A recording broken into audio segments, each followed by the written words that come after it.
ฏิบัติธรรมรู้เห็นหรือปล่อยว่างขึ้นอยู่กับตัวเขาเองบ่ได้ขึ้นอยู่กับผู้อื่นเด้อจังบอกว่าเขาต้องเป็นผู้นำตนเองอย่าเอาผู้อื่นเป็นผู้นำแต่ว่าโดยการนำก็ต้องมีมรรคมีองค์8นั่นแหละอันที่พระพุทธเจ้าสอนมาไว้แล้วนั่นแหละในการนำบ่ได้ขึ้นอยู่กับคนที่บ่ศรัทธาเฮาบ่ได้มีผลคนที่ศรัทธาเฮาก็บ่มีผลคนที่บ่ศรัทธาเฮาก็บ่มีผลนั่นแหละแต่ว่าทุกคนมั่นใจในตนเองได้ว่าเป็นมั่นใจนำผู้นั้นย่อผู้นี้ด่าเด้ผู้อื่นมายืนยันตัดสินเฮาบ่ได้ดอกให้ทุกคนมั่นใจตนเองฝึกหัดไปตนเองบ่มีผู้ใดมาละความอยากละอารมณ์ละความรู้สึกหรือเจ็บปวดร้อนหนาวแทนเฮาได้ดอกว่าผู้ใดสิเว้าแนวใดให้เขาเว้าไปแต่โมโหโกรธกับหมาสูญให้หมามันก็ยังตกนรกตัวเนาะสิว่าสิหยังไปสูญให้พระไปด่าพระไปด่าผู้เพิ่นสร้างประโยชน์ต่อสาธารณะคุณของเพิ่นมันหาประมาณบ่ได้อยู่แล้วนั่นแหละเขาเอิ้นหยังภาษาโลกจะเป็นนักเลงคีย์บอร์ดนักเลงคีย์บอร์ดกรรมฐานของแอร์กรรมฐานคุณนางเว้าตั้งแต่เรื่องหลักการอ่านแต่พระไตรปิฎกให้ละเจ้าของบ่แม่นเอามาละเพิ่นพระไตรปิฎกนั่นครับหมู่ภิกษุสงฆ์ได้เป็นผู้เฮ็ดขึ้นมาหมู่ภิกษุสงฆ์ได้เป็นผู้รักษาไว้ถ้าบ่มีหมู่ภิกษุสงฆ์หมู่เป็นคนรักษามาบ่มีเลยบ่มีฮอดไตรปิฎกนั่นแหละจังว่าเฮาบ่ได้เงิดบ่ได้สะอ่อนเป็นอันพวกจังซั่นเฮามีความเชื่อมั่นในคำสอนเพิ่นเฮามีความพิสูจน์ด้วยตัวเฮาเองเฮาเคารพกราบไหว้เพิ่นเพราะว่าความจริงที่เฮาพิสูจน์ตามเพิ่นจึงบอกว่าเป็นพยานให้เพิ่นก็ได้แต่ว่าพวกกรรมฐานห้องแอร์หรือพวกคีย์บอร์ดก็เอิ้นบ่จักหยังดอกถ้ามันบรรลุจริงๆมันมีสติจริงๆน่ะไม่สติสัมปชัญญะเป็นของอัตโนมัติแล้วไวเรียกว่าพระอรหันต์พุ่นเด้มันธรรมดาเด้พวกก็บอกว่าเฮาบ่มีสติเว้ายิ้มบ่หัวว่าซั่นฮอดเว้าด่าพร้อมแล้วเนาะว่าเฮาสิสะอ่อนซะได้บ่นั่นแหละกว่าเขาสิออกมาแสดงอันนี้ได้โอ้ยธรรมดาบ่ตัวเองยังบ่กล้าสละฮอดครอบครัวบ่กล้าสละฮอดธุรกิจกล้ามาเว้าอีหยังสังว่าอยากอายเจ้าของเถอะเนาะผู้ว่าผู้มันว่านั่นแหละคือเตือนสติให้เพิ่นกลับคืนไประลึกนึกถึงตนเองคำว่าสตินี่บ่ได้แปลว่ามีสติอยู่กับลมตลอดเด้สัมมาสตินี่บ่แม่นแค่ว่ามันจ่ออยู่อย่างนี้เด้สิ่งนี้ควรสิ่งนี้ไม่ควรการกระทำโดยกายอย่างหนึ่งการกระทำโดยวาจาควรโดยกายควรโดยวาจา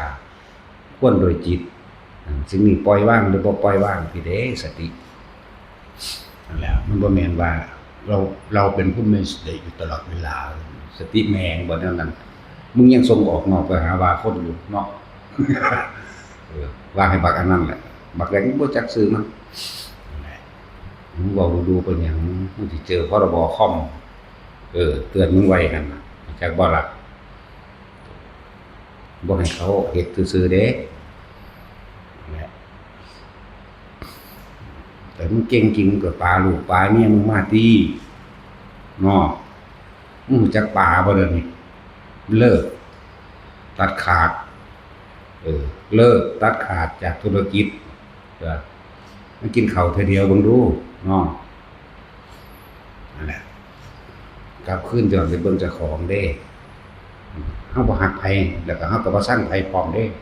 ที่เว้าไปนี่บ่ฮักไผบ่ซังไผซื่อๆอยู่ เตือนสติกลับขึ้นไปมันเป็นการทำลายศาสนาตัวมันเป็นการทำลายเจ้าของเองนั่นแหละแต่ว่าเรื่องทำลายศาสนามันไม่มีใครทำลายหรอกเพราะว่าพุทธศาสนาหนทางของผู้รู้มันจะมีอยู่ของมันแบบนั้นแต่ว่าตัวเองบ่เดินตามบ่ทันได้เคยอยู่ป่าเคยอดข้าวพอ20-30 มื้อบ่ปุ๊บบ่เคยดอกแต่เคยมันต้องรู้จักสภาวะธรรมต่างๆหรือปรากฏการณ์และความรู้สึกต่างๆเวลาอยู่น้ำป่าน้ำดงเวลาหิวเวลาร้อนเวลาหนาวเวลาย่างหวาดวันเวลากลัวเวลาเข้าสู่ความสงบวังเวงโอ้ยธรรมดาความคิดมันพุ่งไปกว่าจะตะคุบกันได้มันธรรมดาบ่พูดถึงพวกอันสอบกันบ่ทำลายแล้วก็เข้าใจว่าเจ้าของดีเจ้าของเก่งนี่ว่าตัวเองยังอยู่ในหูเหี่ยวอยู่อย่ามาสะเถาะยังอยู่ในหูเหี่ยวเลี้ยงลูกเลี้ยงหลานเลี้ยงลูกอยู่เลี้ยงหลานอยู่บ่เลี้ยงลูกก็เลี้ยงหลานหรือทำธุรกิจการงานในเมื่อตัวเองยังอยากรวยอยู่นั่นน่ะเนาะมันบ่ได้จักได้หยังนี่ก็บ่ฮักไผพอบ่สั่งไผพอเดี๋ยวแต่อันนี้ควรอันนี้บ่ควรเท่านั้นเด้กับคนใดมีประโยชน์คนใดสร้างประโยชน์ต่อสาธารณะอันเป็นประโยชน์กุศลพร้อมนี่ก็เน้นผู้คนที่สร้างสาธารณกุศลนะให้ความสำคัญคนที่ยกย่องผู้อื่นใดมันไม่ธรรมดาเด้คนมากมันยกย่องเจ้าของว่าเจ้าของมีสติซั่นน่ะถ้าบ่มีหรอกอยากด่าหมาก็ด่าอยากด่าคนก็ด่าชีวิตนี้ที่สำคัญที่สุดคือการสร้างประโยชน์ต่อผู้อื่นใดมีต่างหากล่ะคนเฮาสิมีความเคารพนับถือซึ่งกันและกันโดยความจริงใจคือคนที่สร้างประโยชน์ให้ผู้อื่นใดโดยบ่หวังสิ่งใดตอบแทนนั่นจึงเกิดขึ้นมาเป็นคนที่มีคุณค่านอกนั้นให้ค่าเจ้าของเองยิ่งให้ค่าตัวเองก็ยิ่งต่ำยิ่งเหยียบย่ำทำลายเจ้าของคนที่คิดว่าตัวเองดีนั่นแหละคือบ่ดีคนเลวเหยียบผู้อื่นขึ้นนั่นสิเหยียบนั่นก็บ่ขึ้นหรอกเตือนพวกวิจัยวิจารณ์หลายๆพระไตรปิฎกต่างๆเนี่ยหมู่ภิกษุสงฆ์ได้บวชรักษาไว้สุเนนโมก็บ่ได้เห็นวันมันหมกงากถึกด่าถึกฟ้ามือแน่อยู่มันยังนอนเฝ้าวัดได้อยู่ นอนเฝ้าวัดอันเป็นสาธารณะประโยชน์พร้อมกุศลพร้อมเจ้าของนอนเฝ้าเฮือนเจ้าของก็คือเฝ้าเฮือนเฝ้าเมียเฝ้าลูกเฝ้ากิจการงานเฝ้ารถเทียบกับเน้นโมบ่ได้อันกว่านั่นแหละเขาสามารถเป็นสร้างประโยชน์ต่อมหาชนคนหมู่มากได้กลับคืนย้อนไปเบิ่งเจ้าของเด้อเป็นอีหยังแน่ที่มันเป็นประโยชน์ต่อผู้อื่นบ่มีแต่คอยแซะผู้นั้นแซะผู้นี้ถ้าบ่เว้าเรื่องพระรู้สึกว่าบ่ดังเขาก็เลยเนาะโอ้ยก็พระภิกษุสงฆ์เป็นผู้เขียนบันทึกพระไตรปิฎกไว้แล้วก็พระภิกษุสงฆ์เป็นผู้รักษาไว้ในวัดอันนั้นมันเขาสิจังใดก็สร้างเขาก็ยังรักษาพระไตรปิฎกไว้ได้อยู่เจ้าของนั้นเฝ้าหยังซั่นเนาะเฝ้าหูเหี่ยวกูจะหูเหี่ยวบ่เด้นี่หรือกูอยากให้กูเว้าไทยบ่ เนาะตัดสินไอ้สัตว์เดี๋ยวกูเว้าไทยเด้บ่ถนัดภาษานั้นปานใดนั่นแหละก็ขึ้นย้อนไปเบิ่งเจ้าของนะพระอยู่นี่ก็บ้าแต่ที่รวมโดยประมาณ150แล้วเด้คนละคนอีกก็เป็น100มัน2ถ้าร่วมบ่ถึงอยากไป200-300แล้วเด้อันมีผู้ใดไปอยู่เฮือนมึงบ่ซั่นเนาะผู้ใดเป็นลูกศิษย์มึงมันมีอยู่บ่อันบักมันว่าเด้เว้าบักมันว่าย้อนขึ้นมาเบิ่งตัวว่าเจ้าของนั่น สร้างประโยชน์อิหยังกับไผบ่ย้อนขึ้นมาเบิ่งหม้องหันบ่ซั่นก็ว่าเฮาอ้างเนาะบัดถ้าเว้าก็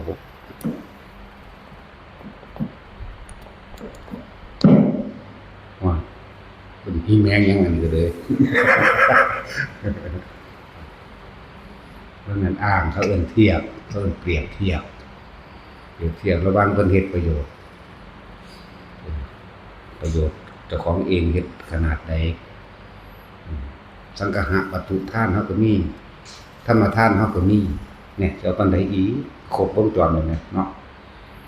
อันนี้ไม่ยังเพราะว่าเฮ็ดธรรมทานเพิ่นเฮ็ดอันน่ะแปลงไปบักหลายเอาโลดบางคนอุ้ยบ่ได้ตรงนั่นแหละจังนั้นเนี่ยแต่ว่าถ้าเก่งถ้าแน่จริงมาบวชเองก็ว่าเฮาอีกแบบนึงเด้อเนาะก็แม่นของเพิ่นเลยแหละเพิ่นว่าอยากได้แบบใดก็มาเฮ็ดเอามันแม่นฮอดความพระพุทธเจ้าแล้วแม่นบ่ซั่นอยากได้สิ่งใดก็ต้องทำเอาเองอัตตหิอัตโนนาโถเด้บ่มันไปคุมผู้อื่นเฮ็ดให้มันได้ดังใจเจ้าของกับหลายๆวัดที่เฮาเห็นผ่านมาอ้างคนเด่นคนที่บ่ได้บวชอ้างว่าเจ้าของสร้างวัดอ้างว่าเจ้าของสร้างพระตะวะตะแม่ให้เฮ็ดจังซั่นให้เฮ็ดจังซี่โอ้ยจริงๆอ้างซื่อๆดอกแต่ของคันจะได้แบบใดกันบ่มาเฮ็ดเอาเองนะมันตึงเงินหลายเนาะคุมผู้อื่นให้เฮ็ดดังใจเจ้าของอยากให้เป็นปานนั้นบัดเจ้าของก็ไปนั่งกินเหล้าเว้าพื้นคนอยู่นั่งกินเหล้าเว้าพื้นคนค่อยจับผิดผู้นั้นจับผิดผู้นี้ค่อยยืนยันตัดสินว่าผู้นั้นผิดผู้นี้ถูกนะบ่ได้จักหยังเลยปานนั้นโอ้ยบัดนี้จะเว้าพุ่นว่าเอาธรรมมาข่มมาขู่ว่าเด้เนาะเอาธรรมมาข่มขู่ว่าเจ้าของรู้นะรู้ห่างบ่ถ้ามันรู้มันก็บรรลุตัวมันก็ออกมาบวชเอาตัวปานนี่นั่นแหละอยากให้เว้าก็เว้าตัวเนาะเขาเว้าเรื่องของเขาเองแต่ว่าเขาเว้าบ่ตรงกันตามปิฎกเฮาก็บ่แม่นเพิ่นเฮาก็ศึกษาจากพระไตรปิฎกนี่แหละแต่เขาว่าบ่เชื่อแต่ว่าสิทดสอบก่อนทดสอบเจ้าของเด้มันต้องทดสอบเพิ่น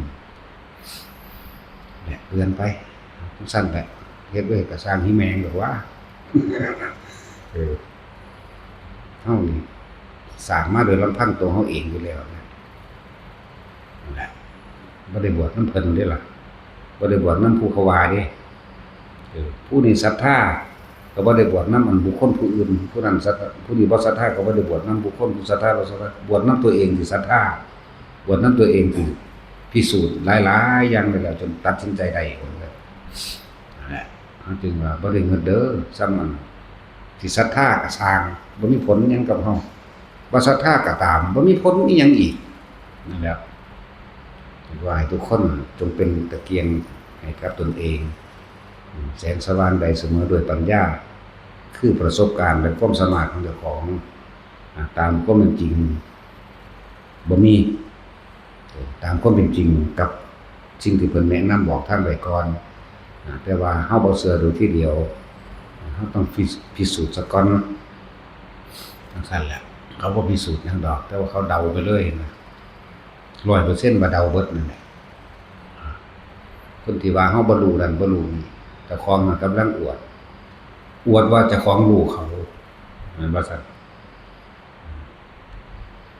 ตัวเฮายังบ่ได้รู้จักไผเลยฮู้จักตัวเฮาเองนั่นแหละเพียงแค่ว่าบอกประสบการณ์ให้ฟังบ่ได้บอกให้เชื่อเชื่อหรือบ่เชื่อมันบ่ได้มีผลกับเฮาเด้จังว่าหลายๆอย่างที่เฮาบ่ควรนำเข้ามาดอกสัพเพธัมมานารังอภินิเวสายะสิ่งต่างๆทั้งปวงบ่ควรเข้าไปยึดมั่นถือมั่นแต่ว่าก็เบิ่งไว้ว่าอันนี้ควรอันนี้เป็นประโยชน์อันนี้เป็นประโยชน์แบบบ่ได้เบียดเบียนไผอันนี้เป็นโทษอันนี้ประโยชน์โดยเบียดเบียนจังซี่หลายๆอย่างคิดเอา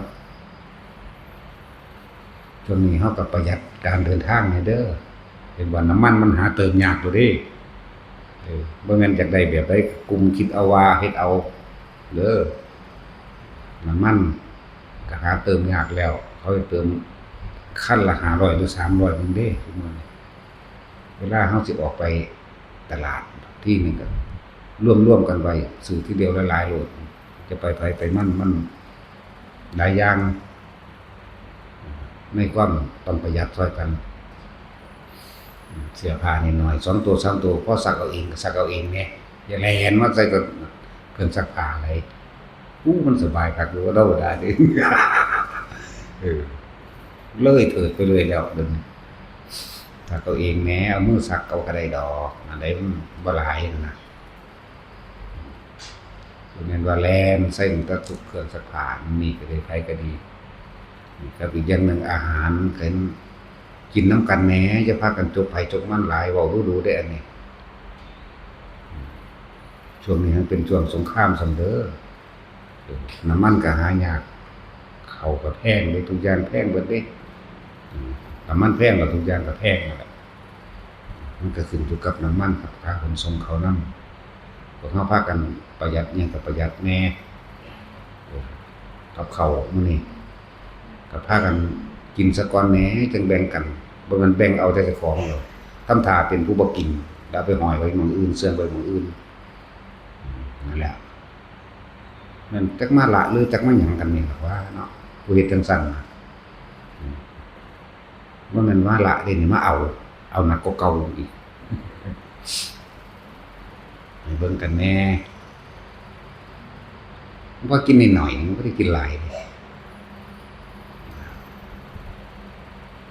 ผู้อันเฮ็ดน้ำหมูน้ำหมามันก็คือกันเขาเข้าลงเกี่ยวหากระบอกไปเกี่ยวโพนทั้งนอกจะเกี่ยวทั้งในถอจักหน่อยฝนลงมานี่เฮ็ดมัดขึ้นบันกุดเฮ็ดมัดแน่มันก็ออกลูกมาแน่หลายขึ้นแน่มันบ่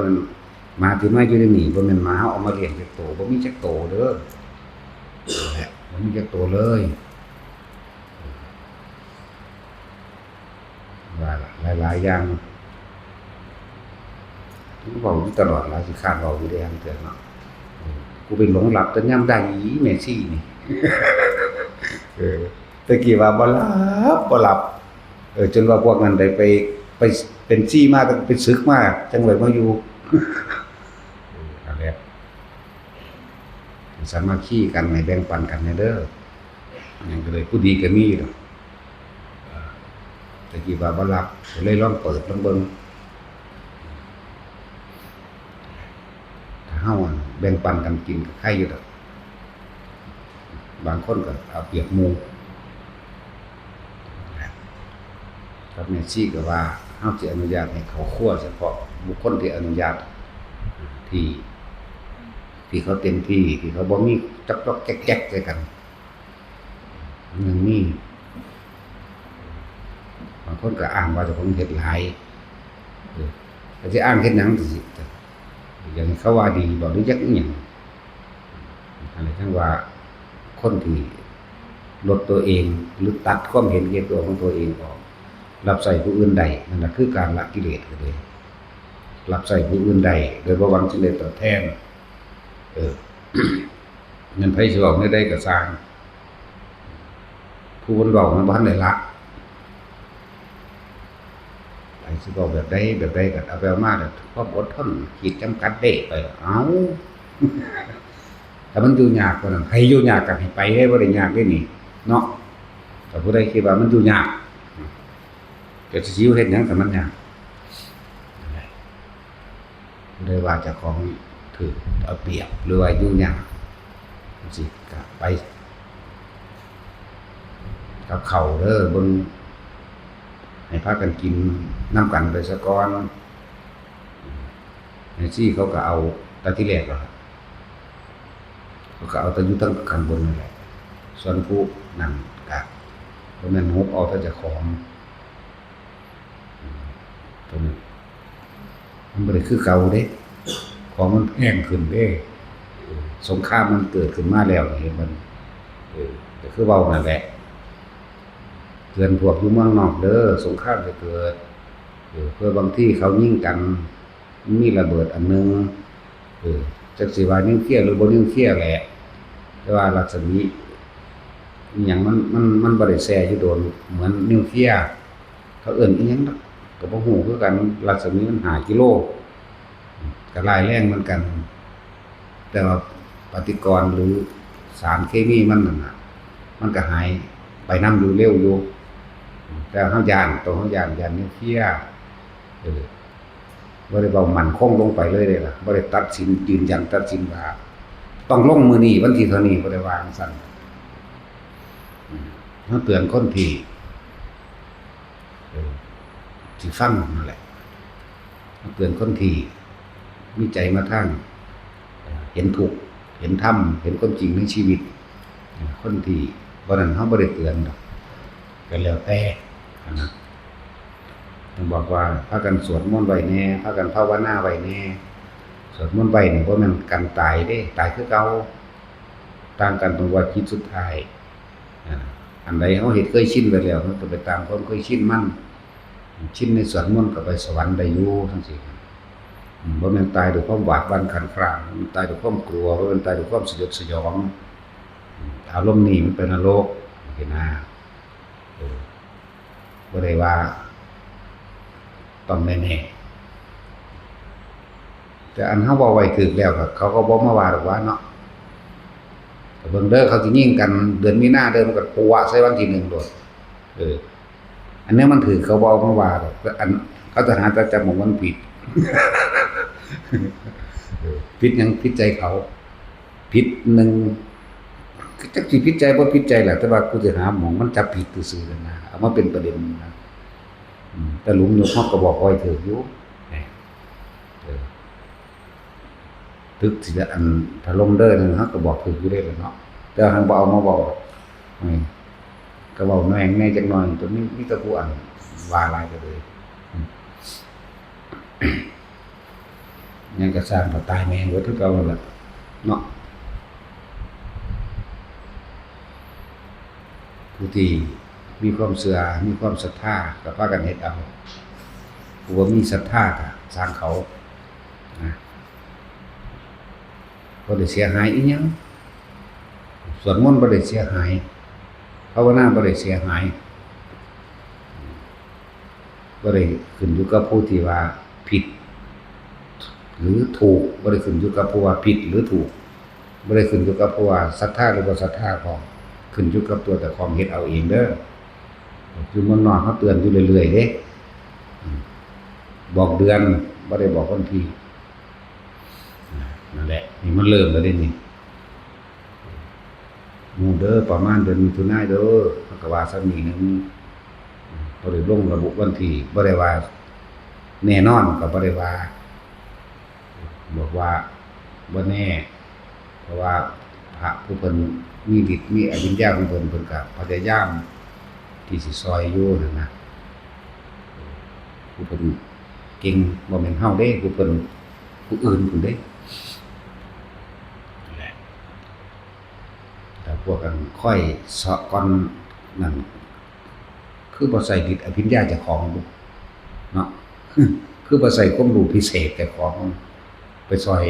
บ่ให้มันเกิดแน่เนาะมีแต่ใส่ความรู้พิเศษค่อยแต่จะผิดผู้เขาสร้างความดีพิเศษตัวเนี่ยจังซั่นเนาะพิเศษว่าผู้อื่นผิดพิเศษว่าผู้อื่นบ่มีสติพิเศษว่าผู้อื่นบ่มีสำรวมนั่นแหละก็ลองใส่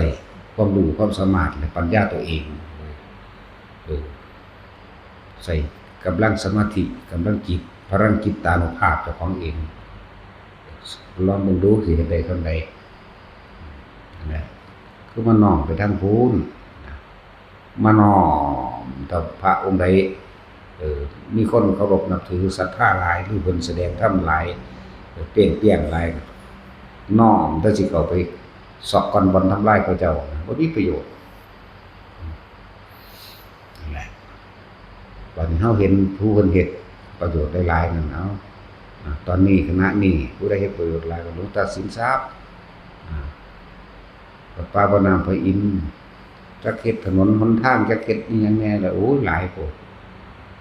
ด้านทหารพวกป้องกันประเทศไม่ใช่กิจของสงฆ์เขาว่าเด้ผู้สิสอบฟังกันเลยแต่ว่าเขาเอิ้นหน้าที่พลเมืองอย่าบ่นี้ กิจของสงฆ์ก็เลย เอาตั้งแต่หนังสือมาว่าตั้งแต่หนังสือมาว่าบ่แม่นกิจของสงฆ์มันเป็นหน้าที่พลเมืองดีเขาได้เรียนหน้าที่พลเมืองอยู่ คนในประเทศตะคองซอยกันตัวแต่พอมีแผ่นดินสู่มีประเทศอยู่สิไปกิจของสงฆ์อยู่ทางใดนั่นแหละหลายอย่างก็ดอกมันบ่เคยสิคิดเฮ็ดประโยชน์หยังบ่น้อพวกจังซี่เนาะโอ้ยกูเงิดหลายแต่ละมื้อแต่ละเว้นกูคิดแต่สิเฮ็ดจังได๋น้อคนสิได้ประโยชน์มากที่สุดคนพวกนี้แต่ละมื้อแต่ละเว้นคิดเฮ็ดจังได๋น้อกูสิด่าพระพวกนี้ได้แล้วกูสิชนะไงเป็นสิบ่พวกเรียนธรรมะหลายๆพวกเรียนธรรมะหลายๆแล้วก็เฮ็ดช่อง YouTube เอามาสอนคนบางอันนั้นไม่ถูกนะอันนี้ผิดนะเสือกอยู่ในห้องแอร์โอ้ยลูกก็แตกหมานั่นแหละบ่คิดว่าเราสิซอยบ่หันดีนะน้ำท่วมซอยกันก็สงครามระหว่างชายแดนการปะทะเขตชายแดนซอยกันตัวนั่นแล้วบ่มีอีหยังแต่ค่อยแต่ติจนขึ้นโลกขึ้นศาลกันเอาเรื่องธรรมะทำไปทำมาก็ขึ้นโลกขึ้นศาลกันตัวนี้แต่ได้ตัวมันยังแต่ว่าเฮ็ดกับพระมันเฮ็ดง่ายเพราะว่าพระส่วนมากเพิ่นบ่ค่อยเอาเรื่องหรอกบ่ค่อยเอาเรื่องมีแต่ป้องกันตัวแล้วก็แล้วไปมันบ่เฮ็ดหยังมันง่ายแต่เกาะกระแสอันใดอันหนึ่งขึ้นดังได้บักรู้สึกว่าจะสุดยอดมันเป็นที่ภูมิใจคือหยังนะพวกเฮ็ดกับพระใดนะเนาะเขาก็สิภูมิใจในศาสตร์ของเขาเนี่ยนั่นแหละสำหรับพวกเฮาแล้วเฮาบ่เคยมีความคิดในการทำลายเบียดเบียนผู้ใดผู้หนึ่งเสียชีวิตหรือทรัพย์สินแต่ว่าเฮาก็บ่ยอมผู้ใดมาเบียดเบียนเฮาคือกันแต่เฮาบ่จะไปคีย์บอร์ดคือเขาดอกถ้ามาคุ้งโตหมายถึงมาปะทะหน้าประจันหน้ากันเฮาก็บ่ยอมคือกันนะถ้าเฮาบ่รักษาสิ่งที่เฮามีอยู่ไผสิรักษาให้ความยุติธรรมบ่มีผู้ใดนำมาให้เฮาได้เด้นอกจากพวกโตเฮาเองนะวันนี้เฮาสร้างมาบ่เคยมีงบประมาณกับไผบ่มีเงินหลวงจักสลึงกระทรวงนั้นกระทรวงนี้บ่เคยมีรัฐบาลสุดใดก็บ่เคยมีแต่มาโดยบุคคลที่เขาศรัทธาในพระพุทธเจ้าบ่เป็นศรัทธาเฮาหรอกบุคคลที่เขาเจ้าศรัทธาเขาเจ้าก็บริจาคมาเฮาก็เป็นตัวแทนมันก็เฮ็ดไปนั่นแหละเฮาจึงว่าเฮาสร้างมาโดยลำพังเฮาเองแต่ว่าก็อาศัยพระพุทธเจ้าเฮ็ดน้ำเพิ่นพวกเฮามาได้อยู่สถานแห่งนี้วัดนี้เกิดขึ้นได้ก็พระพุทธเจ้าพระธรรมและพระสงฆ์ก็ว่ายกอ้างหลวงตาบัวอีพ่อใหญ่บัวเกิดขึ้นได้ว่าอีพ่อใหญ่บัวสิแต่บ่มีอีพ่อใหญ่บัวก็บ่มีเฮาเห็นบ่ได้ว่าเกิดขึ้นเพราะว่าเฮาเองเอิ้นพระพุทธพระธรรมพระสงฆ์ไปโดดนั่นแหละบ่ได้ว่าบุคคลที่มันบ่ได้เกิดขึ้นกับบุคคลที่บ่ศรัทธาอีหยังดอกมันจะสิมีความรู้หลายมันได้ก็สร้างจบปทใดก็ให้มันจบไปเถิดเห็นว่าสิมีประโยชน์อีหยังถ้าบ่สร้างประโยชน์นั่นล่ะนี่แหละจึงบอกว่าคนดีเบิ่งหม้องใดพระดีเบิ่งหม้องใดพระดีเบิ่งผลงานพระดีตาก็เห็นได้หูก็ได้ยินได้ร่างกายก็สัมผัสได้กินได้นอนได้อาบดื่มกินได้ในสถานที่ที่เพิ่นสร้างไว้เมื่อผลงานตัวเพิ่นปลูกป่าเพิ่นสร้างถนนเพิ่นขุดเจาะน้ำบดงบาดาลเพิ่นสร้างกุฏินั่นนี่พ่อให้คนได้อยู่อาศัยเพิ่นแจกเมื่อได้รับทานมา จากบุคคลผู้มีศรัทธาแล้วเพิ่นก็เป็นสังฆะหรือสงเคราะห์วัตถุออกไปหรืออีกอย่างหนึ่งเรียกว่าสารานิยธรรมแบ่งปันออกไปตามความจำเป็นหรือมันใดที่จำเป็นนั่นแหละนี่ต่างหากล่ะพระดีก็เบิ่งตรงว่าเฮาไปพักในวัดเพิ่นได้เฮาไปกินข้าวนำเพิ่นได้นี่ว่าง่ายๆนี่จำเป็นสำคัญบางอย่างไปขอเงินเพิ่นซอยเหลือได้เจ็บก็ได้ป่วยเพิ่นซอยได้นี่แหละพระดีมันบ่แม่นจำสิจบซื่อๆก็เลยผู้เพิ่นบ่ปากเพิ่นก็อยู่แต่เพิ่นบ่เว้าให้ไผดอกผู้ค่อยเซาะเพิ่นแซะว่านี่คนก็บ่ดีบ่ว่าแต่พระพระจริงๆมีแต่พระจริงเลยมีแต่คนที่มันปลอมเอาเนาะพระปลอมก็ว่าเด้มีแต่คนน่ะปลอมพระบ่ปลอมดอกนั่นแหละว่าพวกเฮานั่นสารพัดภัยในการเกิดที่บอกมาเรื่อยๆเห็นบ่เ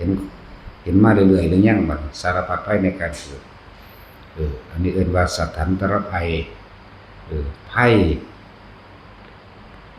อันเกิดจากสงครามนี่ภัยอันเกิดจากสงครามเป็นจังไดบัดนี้อดอยากแห้งแล้งหวาดกลัวเข้าของแพงมันก็อดอยากเท่านั้นแหละ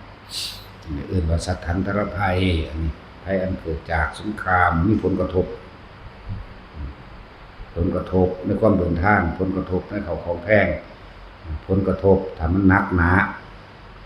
เข้าไปอีกก็คืออาจสิเสียชีวิตต่างๆหรือพิการเป็นโรคพวกนี้แหละบัดนี้ผู้เขาอยู่แต่ละวันทำกลางภัยเด้บัดตายเลยบ้านเมืองมุนเบิดบ่ว่าแต่บ่มีข้าวกินบ่ว่าแต่สิเป็นโรคตายเลยอันนี้คือให้น้อมเข้ามาให้มันเห็นความหวาด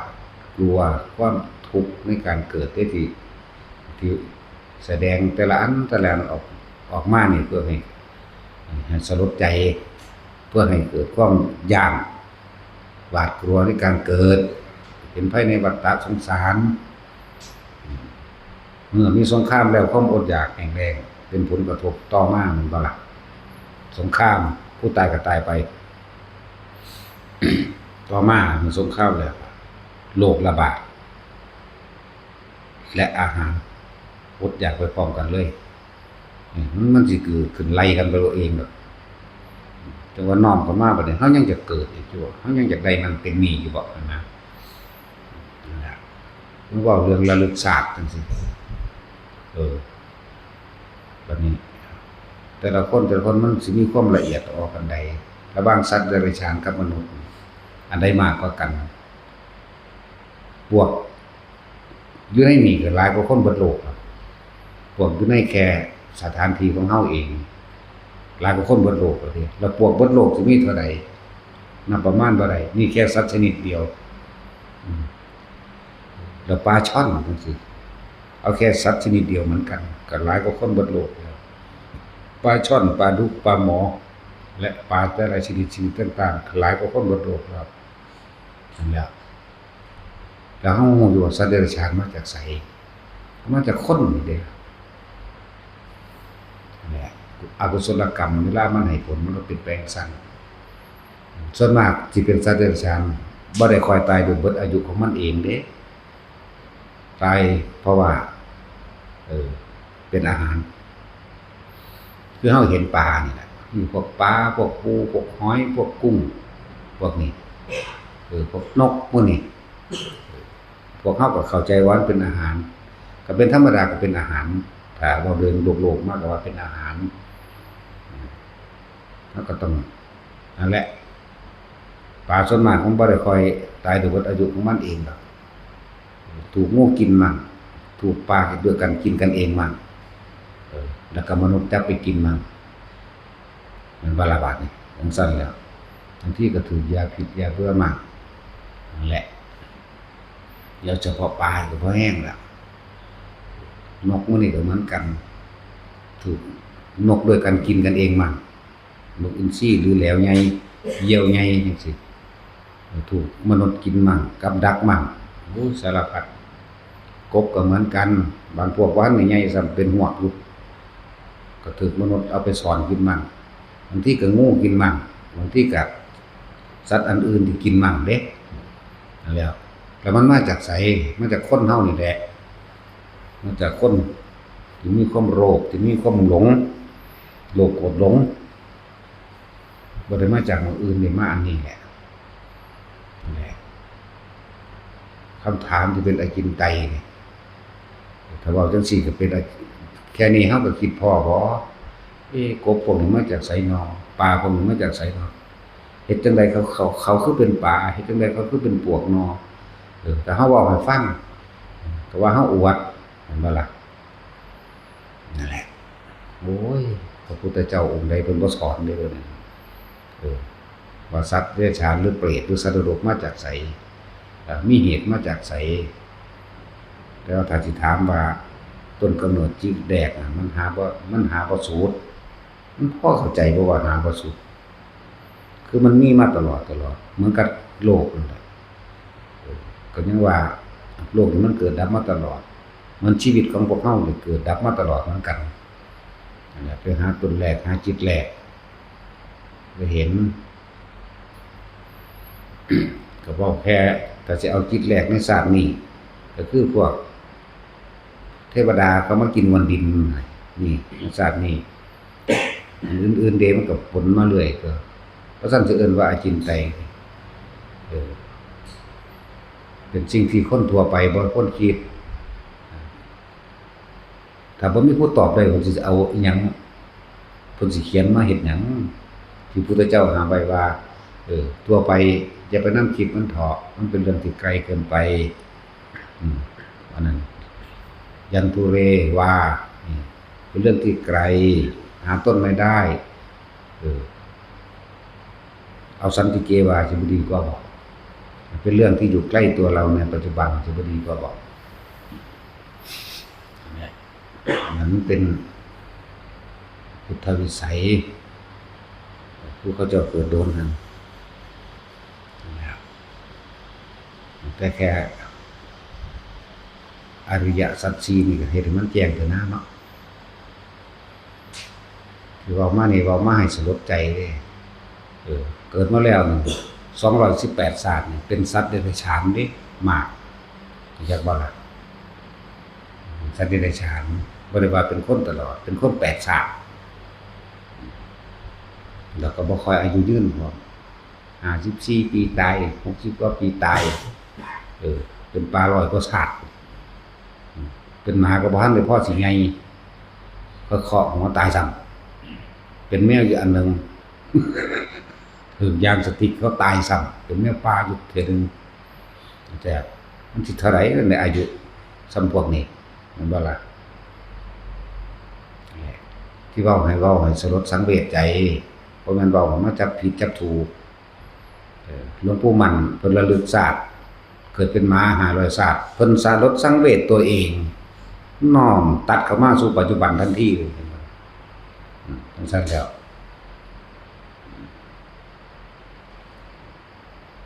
นั่นแหละหลายๆองค์ที่เขาเจ้าหาวิธีเฮ็ดจังได๋เนาะมันเห็นสารพัดภัยในการเกิดมันเห็นภัยในวัฏสงสารผู้ใดเห็นโลกนี้มีแต่ความน่ากลัวเห็นโลกนี้มีแต่ความบ่เที่ยงบ่จีรังยั่งยืนเขาจะตัดลัดเข้ามาเอาในปัจจุบันเจ้าของตายก็ตายขึ้นก็3เทื่อก็ยังว่าไปนรกอยู่แต่ว่ามันเป็นหยังคือสั่นมันบ่แม่นตามอายุของมันแบบนั้นเป็นชีวิตบ่แม่นอายุแบบนั้นบ่แม่นอายุนรกแบบพันปีนรกแบบหมื่นปีนรกแสนปีนรกสัตว์ใส่เดือนที่เฮาไปใส่เบ็ดนั่นเฮาแค่นั้นลูกปลาที่เฮาเอาไปใส่เบ็ดกบเฮาเขียดมื้อนี้เฮาไปใส่เบ็ดมื้อนี้อายุมันแค่นั้นเป็นไปตามบุญบารมีของสัตว์นั้นๆนำเป็นไปตามนั้นนำบ่แม่นว่าแต่สิบวชบาดเดียวนั่นมันคนละแบบกัน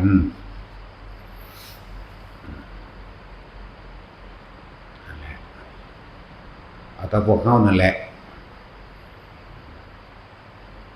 พวกเฮานั่นแหละพวกอื่นๆก็สร้างของเขาดอกก็บ่มาซอยเฮ็ดอิหยังนำเฮาดอกเนาะบ่ได้มาซอยอิหยังเฮาจักอย่างดอกนั่นแหละให้ลดสังเวชคือเฮาเว้าเรื่องปวกพวกพวกสูนี่มาจากไสมันก็เว้าว่าตะกี้เคยเป็นปุโรหิตตัดสินคดีโกงก็สิเว้าซุมื้อนี้เปรียบเทียบว่าเหมือนนักการเมืองหรือทนายที่โกงเฮ็ดคนผิดเป็นคนถูกเฮ็ดคนถูกเป็นคนผิดได้เพราะว่าอำนาจเงินแล้วผู้อื่นเดือดร้อนเสียทั้งทรัพย์สินอันเป็นของจำเป็นสูงสุดคือที่ดินหรือแม้กระทั่งชีวิตจังซี่เขาก็เว้านั่นแหละเดี๋ยวก็หาว่าเอาสัตว์ก็บอกได้ว่าอีกละบาดเอาก็เบิ่งในพระไตรปิฎกนั่นเป็นหยังก็มีอยู่ในสัตว์บอกได้เนาะเพิ่นเปรียบเทียบจังว่าเพิ่นเปรียบเทียบมันต้องเข้าไปสู่ในระดับหนึ่งซะก่อนจังคุยกันได้บ่แม่นเว้ากันเลยเข้าไปในระดับหนึ่ง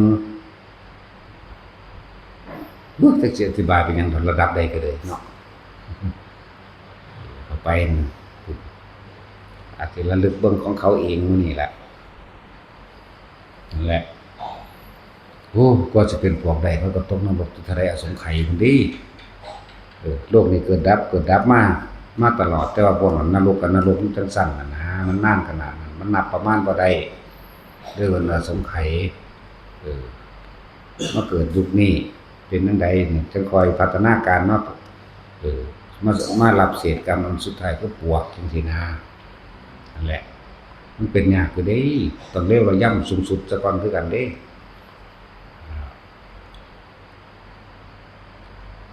เลยจังว่าถ้าเว้าเรื่องจังซี่นั่นน่ะมันบ่อยากเว้าดอก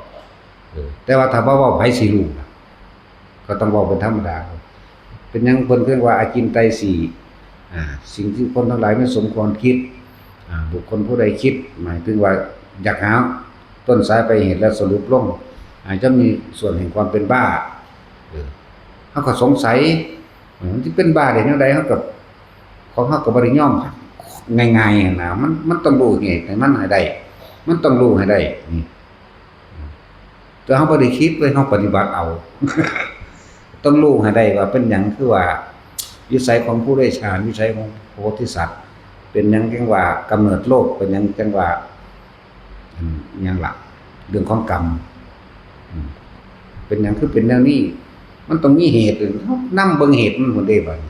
อ๋อจังซี่นี่เองเรียกว่าบ่แม่นวิสัยของคนทั่วไปที่สิเข้าใจมันได้ง่ายๆเพิ่นก็เลยที่พระเจ้าเพิ่นเว้าในลักษณะนี้เพิ่นหมายเอาว่าจะให้เฮาว่างซะบ่แม่นว่าเฮาสิไปยืนยันตัดสินหรืออันใดอันหนึ่งได้ทุกอย่างแต่เฮาเอาเหตุผลมาเว้าให้ฟังว่าโอ้มันเป็นแบบนี้ เฉพาะวิสัยของผู้คนของพระโพธิสัตว์โพธิวิสัยโลกกินดาหมายถึงกำเนิดโลกเรื่องของกรรมหมายถึงการให้ผลของกรรมนะนั่นแหละก็เลยบอกมันต้องมีเหตุแหมเพิ่นจังบ่ให้คิดเหตุมันเป็นจังไดเฮาก็เลยหาเหตุมันมันไกลเกินไปความรู้มีประมากมายเพิ่นก็เอาแค่ว่าไปประดูลายในกำมือมาสอนความรู้มันมากมายก็แค่เอาเศษดินที่ปลายเล็กมาสอนก็สอนในโพธิปัจจะธรรม37อย่าง37หัว37อาการมีสติปัฏฐาน4เป็นที่1กายเวทนาจิตธรรมสมาปัฏฐาน4เนี่ยอิทธิบาท4อินทรีย์5พละ5โพชฌงค์7มรรค8เนี่ยมันก็รวมอยู่ในนี้เบิดหลายอย่างเลยว่าสิเป็นอริยสัจ4ก็รวมอยู่ในนี้ปฏิจจสมุปบาทปัจจัยการมันก็รวมอยู่ในนี้อยู่ในโพธิปัจจะธรรมนี่ทำอันเป็นเครื่องให้เข้าสู่ความหลุดพ้นว่าภาษาเฮาง่ายๆว่าบาลีมันบ่ค่อยเข้าใจบ่แม่นบอกบ่ได้อยู่แต่ว่าเรื่องของไอ้จินไตเนาะก็สงสัย มันก็เลยต้องฝึกหัดปฏิบัติเอาเองเพื่อสินำรู้เหตุผลมันเป็นแบบใดก็เลยรู้เหตุว่าโอ้ยอย่างเช่นว่าจิตแรกมาจากไสเฮาก็นำหแล้วมันหาหม่องสุดบ่ได้เอิ้นว่าหาต้นบ่ได้โอ้คือยังเปรียบเทียบอยู่ว่าภิกษุองค์หนึ่งเพิ่นสิหาที่สุดของโลกเพิ่นก็เข้าฌานของเพิ่นทรงฌานของเพิ่นแล้วเพิ่นก็เหาะไปตามอากาศเพื่อจะหาที่สุดของโลกสุดท้ายเพิ่นก็ตายแล้วเพิ่นก็ไปพรหมโลกล่ะตัวนั้นร่างกายมันตายละก็เลยมาเปรียบเทียบให้ฟังมาแบบนี้นำที่ยังก็สร้างก็พวกเฮานั่นให้เห็นสารพัดภัยในการเกิดโลดบ่ว่าเจ้าสิเกิดเป็นหยังก็ตามเกิดแล้วก็ทุกข์คือเก่าทุกข์เพราะว่าหยังทุกข์เพราะว่าร้อนหิวหนาวเจ็บไข้ได้ป่วยทุกข์เพราะว่าบ่ได้ดังใจทุกข์เพราะว่าตายจากคนที่รักหรือคนที่รักตายจากเฮาทุกข์และสุดท้ายนี่ก่อนที่สิตายนี่คือมันทุกข์คักเนาะทุกข์เพราะว่าตายนี่แหละบัดสาเหตุทุกข์คือเฮาอยากคนอยากหนทางดับทุกข์เพิ่นก็บอกไว้แล้วทุกข์ดับไปตัวเองฝึกหัดปฏิบัติ ผู้ใดลงมือปฏิบัติปัญญาย่อมเกิดขึ้นได้เพราะความเพียรเพราะความอดทนเพราะประสบการณ์ของเจ้าของได้จึงสิเป็นปัญญาได้บ่แม่นเอาสัญญามาเป็นปัญญาเด้คนทั้งหลายส่วนมากจะเอาสัญญามาเป็นปัญญาเด้เอาความจำว่าเพิ่นว่าจังซั่นว่าจังซี่แล้วคิดเอาเองให้มันลงตัวกันบ่ทันได้แม่นเด้ปัญญาแต่จริงเกิดจากการลงมือทำด้วยความเพียรด้วยความพยายามของเฮาเอง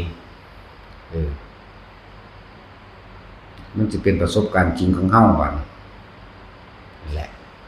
พวกหลักการใดก็ถือแบกตู้บ่ได้ไปรบนั่นแหละแบกกระสร้างกับพระรักษาไว้ดอกจังแบกได้เนาะนั่นแหละจังว่า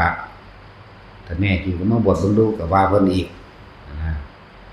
พระพุทธเจ้าบวชเด้จึงแสดงธรรมสิ่งทั้งหลายเหล่านี้ได้เป็นบุคคลที่เฮ็ดอัตลักษณะของบุคคลผู้ปล่อยวางต้องทำทรงแบบนี้เรียกว่าอัตลักษณะของบุคคลผู้ปล่อยวางเพิ่นแหวกแนวออกมาท่วนกระแสโลกตะกี้คนโกนหัวเขาเอิ้นกรกินีแถมสมาห่มผ้าขอทานอีกขอทานเป็นอาชีพที่คนดูถูกรังเกียจมากที่สุดเพิ่นแหวกออกมาเลยเป็นนี่แหละคืออัตลักษณะบุคคลที่มีแต่งตัวลักษณะตัวตนแบบนี้คือคนที่ปล่อยวางตะกี้ก็เป็นแบบนั้นอีหลีเป็นตัวอย่างตัวแล้วแต่ว่าแต่แน่จริงก็เฮ็ดคือเพิ่นตัวเนาะเพิ่นเป็นเจ้าฟ้ามหากษัตริย์ตัวเพิ่นก็ยังเฮ็ดได้ภาษาพวกเฮาสิมีอีหยังบ่ได้เสียดเสี้ยวขี้ดังเพิ่นแม่แล้วผู้ใดศึกษาประวัติพระพุทธเจ้าแต่ละองค์อุ้ยมีแต่ยอดๆทั้งนั้นบัดนี้ภาษาวกตะกี้มีแต่ผู้รวยๆคือกันนั่นแหละบ่แม่นคนทุกข์มาบวชเลยมีแต่เฮานี่แหละบ่แม่นคนยากคนจนปานใดหรอกแต่เพิ่นจะมาแหวกแนวเอาขอทานบวชนี่วันที่ตัดวรรณะจักว่าตะกี้เขาถือวรรณะกันวรรณะต่ำพวกทาสพวกขอทานวรรณะต่ำแพทย์สุทรนี่ก็ว่าไปพราหมณ์ก็ว่าไปกษัตริย์ก็ว่าไปเขาต้องเรียกว่าตัดให้มันขาดออกจากความยึดมั่นถือมั่นในความเลื่อมล้ำต่ำสูงเพิ่นก็เลยเอาขอทานมาบวชเลยปึ๊บบัดนี้เพิ่นก็เทียบเพิ่นเป็นเจ้าฟ้ามหากษัตริย์และกษัตริย์หลายๆองค์มาบวชกับขอทานมาบวชบรรลุอรหันต์ได้เหมือนกันนั่นเพิ่นเลยแต่งตัวเป็นอัตลักษณะของบุคคลผู้ปล่อยวางให้เบิ่งที่เว้านี่เว้าให้เกิดความเข้าใจซื่อๆเด้ก็เป็นที่มาให้เกิดความเข้าใจว่าถ้าแน่จริงคือว่าเฮาจะเชื่อคนบวชมันเด้ล่ะว่าผู้หลายกว่าแม่นบ่ซั่นผู้ว่าบวชบรรลุได้บ่ได้แต่ว่าก็อาศัยคนบวชเป็นผู้เอาธรรมออกมาแสดงนั่นแหละจึงบอกว่าศาสนาบุคคลนี่สำคัญการที่สิศึกพระองค์ใดองค์หนึ่งที่เพิ่นมีศรัทธาเพิ่นมีศรัทธามีความตั้งใจเราจะทำให้แจ้งซึ่งพระนิพพาน แม่นเพิ่นบ่ทันได้บรรลุหยังก็สร้างแต่ความตั้งใจของเพิ่นไว้นี่บุคคลผู้ใดก็สร้างสิไปเฮ็ดให้เพิ่นสึกบุคคลผู้นั้นน่ะรับกรรมอย่างหนักก็แล้วกันนะถ้าสิเว้าว่ามันนานโพดถ้าว่ากรรมแนวนั้นอีกเอาอีกล่ะคนมันบ่ค่อยเชื่อปานใดดอกขนาดผู้ปฏิบัติหรือว่าผู้อ่านพระไตรปิฎกก็สร้างนะแต่ว่าเรื่องตกนรกถ้าว่าเรื่องเท่านั้นพระพุทธเจ้าเท่านี้พระพุทธเจ้าท่านสิขึ้นจากนรกเอาอีกแล้วนะแต่ว่าเตือนผู้ฟังเฮาก็มีอยู่ผู้ทำตามก็มีอยู่นั่นแหละผู้ทำตามก็มีผู้ฟังก็มีก็เลยต้องเว้าไปนำแน่ถึงมันจะน้อยมันน้อยมันก็หนึ่งแล้วล่ะคนโคกับเขาโคอย่างว่าคนที่ฟังเฮาอยู่ประมาณเขาโคนั่นแหละคนที่ทำลายเนี่ยคือคนโคนั่นแหละจังซั่น เดี๋ยวบอกให้ฟังอย่างหนึ่งว่าคนที่ตั้งใจบวชคนที่ตั้งใจบวชและพยายามทำให้แจ้งซึ่งพระนิพพานแม้แต่ยังไม่บรรลุอะไรก็ช่างแต่ไปทำลายเขาเจ้าให้สึกบาปตัวนั้นสิยิ่งกว่าเผาวัด100 วัดใช่ว่าล่ะเพราะว่าวัดที่สร้างขึ้นมาได้แต่ละหม่องก็อาศัยบุคคลนี่ล่ะแต่กี้บ่มีวัด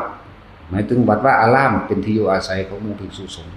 พระพุทธเจ้าอยู่ตามต้นไม้อยู่ตามต้นไม้เดินอยู่ตามภูเขาต่างๆนี่ก็อาศัยพระพุทธเจ้าเป็นผู้บวช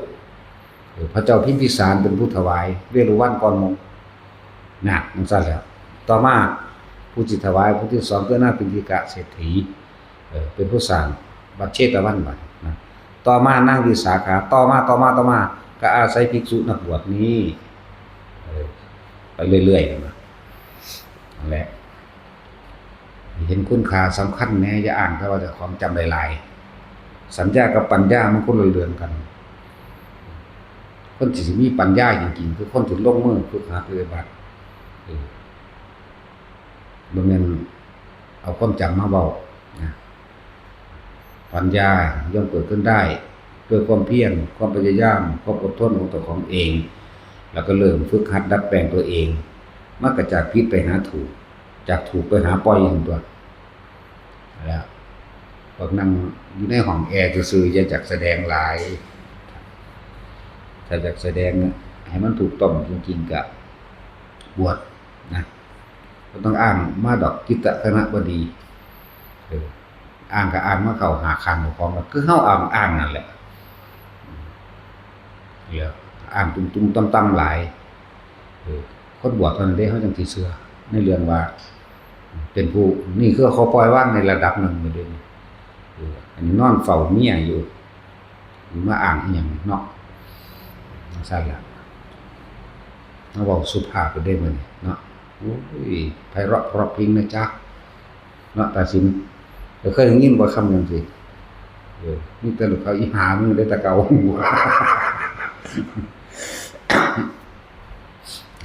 แต่ว่าบ่ได้เว้าเพราะว่าเขาด่าเด้ด่าแมงคือเขาหลังเขาแตกมาได้ก็เลยนี่คือมันเป็นอัตลักษณะเฮาเป็นสั้นเขาเข้าใจว่าบอกแต่เรื่องนรกแต่เคยเห็นบ่นรกตัวเรื่องสวรรค์เคยเห็นบ่สวรรค์เว้าเรื่องสัตว์เดรัจฉานรู้จักบ่ต้นกำเนิดเดรัจฉานมาจากไสหรือเหตุที่ให้เป็นเดรัจฉานเหตุที่ตกนรกเหตุให้เป็นเปรตกรรมฤทธิ์เป็นแนวใดฤทธิ์แห่งกรรมเป็นจังไดนกเป็นหยังคือบินได้รู้จักบ่ต้นเหตุมันมานี่ก็เป็นอจินไตยอย่างหนึ่งเด้ที่เขาเจ้าบ่ค่อยเว้าเห็นบ่ล่ะมันบ่แม่นของสิไปเว้าได้ง่ายๆเด้นกที่มันบินอยู่บนฟ้าจังซี่ก็ได้ฤทธิ์แห่งกรรมของมันเองจังซี่มีต้นมาแบบใดจักสัมบ่บ่จักแต่เฮาสิอธิบายไปเฮ็ดหยังฮู้แล้วก็อ๋อแค่นั้นแหละบ่เป็นไปด้วยความหลุดพ้นปานใดดอกแนวเป็นไปด้วยความหลุดพ้นอริยสัจสี่พุ่นปฏิจจสมุปบาทพุ่นอานาปานสติลมหายใจสติปัฏฐาน4พุ่นของมันสินั่นมันสิเห็นอนิจจังทุกขังอนัตตาต่างหากทำบางอย่างหรือขอความบางอย่างแก้ปัญหา แต่ละขั้นแต่ละตอนบ่เหมือนกันเด้เออในโลกนี้บ่มีผู้ใดแตกฉานพระอภิธรรม7พุทธเจ้าบ่ได้แสดงพระอภิธรรม7ในโลกมนุษย์นั่นเป็นปัญหาหรือในการแก้ของหมู่เทพเทวดาเขาเจ้าเด้พุทธเจ้าบ่ได้แสดงที่โลกมนุษย์แสดงที่ดาวดึงส์พุ่นแสดงเพิ่นไปโปรดเอาพระแม่เพิ่นพุ่นต่างหากแล้วเทวดาแต่ละสั่นร่วมกันพระแสดงพระอภิธรรมสังคีนีบรรลุธรรมเท่านี้เป็นโสดาเท่านี้สกิทาคาเท่านี้อาศัยเวลาในการแสดงเท่านี้เวลาในโลกมนุษย์7วันมั่งบทสังฆะสังฆโหอสังฆโหเนี่ยแสดงทั้งหมด14วันจังซี่นะอันนี้ชื่อบ่ได้ทั้งเบิดดอกว่า10จักมื้อเด้อจะว่าจับผิดกูชื่อบ่ได้แต่กูเปรียบเทียบอุปมาพอให้ฟังซื่อๆคือว่าบทนี้แสดง5วันบทนี้แสดง7วันบทนี้แสดง12วันบทนี้แสดงรวมแล้วเป็น3เดือนในโลกมนุษย์แต่ว่าสิคำนวณโดยนาทีวินาทีหยังของมัน3นาที36วินาทีของสวรรค์นั่นแหละนี่แหละเขาจะเอาแนวจังซี่ล่ะมาจะผิดว่าอายุของสวรรค์แบบนี้อายุนรกแบบนี้นะนั่นแหละเอาตัวนี้มาแล้วเคยเห็นบ่สวรรค์เคยเห็นบ่นรกเคยเห็นบ่เปรตแต่ละชนิดเปรต12ชนิดเคยเห็นบ่เวทนีนรกเป็นจังไดอุสุทธนรกเป็นจังไดโลลุวะตาปะมหาอเวจีเป็นจังไดเคยเห็นบ่พระพุทธเจ้าเพิ่นกล่าวไว้นั่นแหละต่อไปสิมีบุคคลสิอวดอ้างว่าเห็นสวรรค์มั่งเห็นนรกมั่งนั่นแหละมันก็จะมาดูก่อนอานนท์อยู่ คู่ที่ดีอยู่ในบทธรรมกิรินานันทสูตรนั่นแหละหรือว่าอย่างหนึ่งอื่นว่าธรรมราชาธรรมอันเป็นใหญ่กว่าธรรมทั้งปวงสื่อมันสื่อในบทในกันมันนั่นแหละไปอ่านเอาหลวงพ่อน่ะเพิ่นอ่านต่อเนื่องกันแล้วก็เสียงเพิ่นก็เป็นตาฟังเคารพนับถือหลวงพ่อวิทยากิจจวิโชฟังของหลวงพ่อวิทยากิจจวิโชเด้อเพิ่นอ่านตรงตามโตเพิ่นบ่แปลงบ่แผงเหมือนพวก YouTube ต่างๆไปแผงยันเฮาบ่เข้าใจไปแผงไปแปลงไปทั่วทีบสั่งก็มีหลวงพ่อวิทยากิจจวิโชเวลาเพิ่นอ่านได้อักขระได้ทุกอย่างถูกต้องหมดเลยเสียงเพิ่นก็รู้สึกว่าเป็นอมตะพร้อมเป็นตาฟังนะหลวงพ่ออันนี้เป็นเฮาก็เคารพนับถือจังซี่นะไปฟังของผู้อื่นมันมีแต่แปลงไปทั่วทีบทั่วแดนแล้วเพราะเขาเฮ็ดตาม YouTube เนาะแล้วก็ขึ้นหน้าจอบุ้ยดึงดูดเป็นตาฟังกันหยังโอ้ยแต่แปลงไปทั่วทีบแล้วคนบ่อ่านพระไตรปิฎกคนบ่ฮู้บ่จักเลยว่าเขาแปลงเสื้อเขาเลยเด้เสียใจด้วยเฮาอ่านเท่าใด10รอบพุ่นแต่ละอันได้ของสอธรรมภักดีอ่านหลายกว่าหมู่อันอื่นๆอ่านน้อยๆ5-6รอบของจุฬาอ่านรอบ2รอบนั่นแหละแต่ว่าของอันยังล่ะเป็นสีน้ำตาลอ่าน5-6รอบอยู่นั่นแหละวันนี้มันก็ฮู้ทั้งตัวว่าผู้นี้อธิบายเอาเองโดยความเห็นเจ้าของผู้นี้ย่านเฮาบ่เข้าใจเลยอธิบายไปหรือบ่ดีก็เอาไปตามความพอใจของเจ้าของนั่นแหละจังว่าซุมื้อนี้หลายเยอะแยะฟังเบิ่งอันใดแล้วอ๋อนี่มันก็บ่แม่นนะถ้าสิเว้าเรื่องตรงตามพระไตรปิฎกของเฮาอ่านเฮาก็ขัดของของเฮาเองเนาะเขาว่าเฮาบ่มีความรู้ด้านไตรปิฎกมีอยู่หังบ่ค่อยเอามาอ้างเลยเอาแต่ของจริงมันอ้างโลดเวลาไปป่ามาจังซี่เดินจงกรมอยู่กินเหม็นเน่ามากนี่ต่างหากอยากให้ทุกคนไปเจอในจังซี่ต่างหากแล้วสิว่างอารมณ์แนวใดว่างความคิดแนวใดเนี่ยอุ้มลูกรักจ๊อกอยู่เปื่อยสิได้บัดนี้เห็นเฮาย่างกลับไปกลับมาหัวเราะเฮาละบาดนี่ธรรมะแท้มันนี่คือของจริงมันบ่แม่นเว้าต่างๆอีหยังเปรียบเปยก็นั่นเปรียบเปยก็นี่ว่างก็คิดบ่เป็น นั่นแหละจึงบอกว่าถ้ามันเป็นมังหันคำว่าตายมันก็บ่ยากบ่มีความหวาดหวั่นกันครามกับสิ่งใดมันเลยตายแล้วอุ้ยธรรมดาบ่ไปเบิ่งดูเวลามันอยู่ในป่าเขาคักๆเงียบมันบ่มีเสียงคนเลยเงียบจนเป็นวังเวงจนรู้สึกว่าโหวงเหวงธรรมดาบอกว่านี่เสียงนกฮ้องอยู่ไกลๆบุ้ยเสียงนกแหวกแสกนกฮูกนะนกฮูกย้านขนาดแล้วมันจะเป็นธรรมดาบอกเราไปสู่อารมณ์นั้นเนี่ยนั่นแหละจังเป็นธรรมะของจริงจังว่าละความคิดได้บ่นี่รู้ทันความคิดเจ้าของได้บ่รู้ทันอารมณ์บ่นี่แหมนี่เด้ของจริงมันบ่แม่นเอานั่นอันนั้นเพิ่นให้นัยยะที่ในพระไตรปิฎกหรือพ่อแม่ครูอาจารย์ที่เพิ่นแสดงมาเพิ่นก็เว้าเรื่องของเพิ่นแน่บอกพระไตรปิฎกเพิ่นเป็นแน่เรียกว่าเพิ่นให้แนวทางให้ข้อคิดเฮาก็ไปแตกแขนงเอาเองเฮาก็ไปต่อยอดเอาเองเวลาเจอเสือเจอแมวเป็นจังไดตะกวางเฮายังบ่ฮู้จักซ้ํตัวที่แรกมันบ่ฮู้จักอีหลีนี่แหล้วอันโป๊กๆมันเป็นหยังนำไปเบิ่งโอ้กวางมันห้องแบบนี้นะมันไก่เข้ามามานอนอยู่น้ำซ้ำก็มีนั่นแล้วบ่เคยเห็นก็เห็นก็ว่าเป็นแมวอีหยังคือเป็นแบบนี้คือใหญ่คือเจ้าจังซั่นแหล้วเสือก็มีช้างก็มีมีตั้งหากอยากให้ไปเจอเป็นแบบใดสิวางอารมณ์แบบใดเบิ่งดูสิอานาปานสติแบบใดมีตั้งหากเบิ่งดูมันสิเข้าลมบ่หรือว่ามันสิแล่นไวกว่าลมอีกบางทีมันบ่ได้ขึ้นกกไม้เด้สร้างก็เลยมันต้องขึ้นต้นใหญ่ๆเด้จะไปขึ้นต้นน้อยเด้มันพังได้เด้ซ้ำต้นซ้ำใดซ้ำหนึ่งแต่ว่าก็เก่งอยู่เด้มันขึ้นเร็วอย่างบ่ธรรมดาบ่บ่ค่อยขึ้นต้นไม้ก็ขึ้นก้อนหินบ่ได้กันขึ้นบักสูงพุ่นขึ้นมานำเฮาบ่ได้แล้วไปเด้ล่ะนี่ต่างหากแต่จากลูกจริงๆบ่แม่นอยู่ในห้องนอนนะบ่แม่นแค่อยู่ในเมืองก็ไปจังซี่ซะก่อนตัวเว้าให้ฟังบ่ได้เว้าให้เชื่อเดี๋ยวไปเจออีหยังที่แปลกประหลาดหลายอันหลายอย่างเอามาเว้าให้ฟังก็ว่าอวดเนาะแต่เฮาก็บ่งึดดอกว่าบ่อวดก็ดีถือว่าหมู่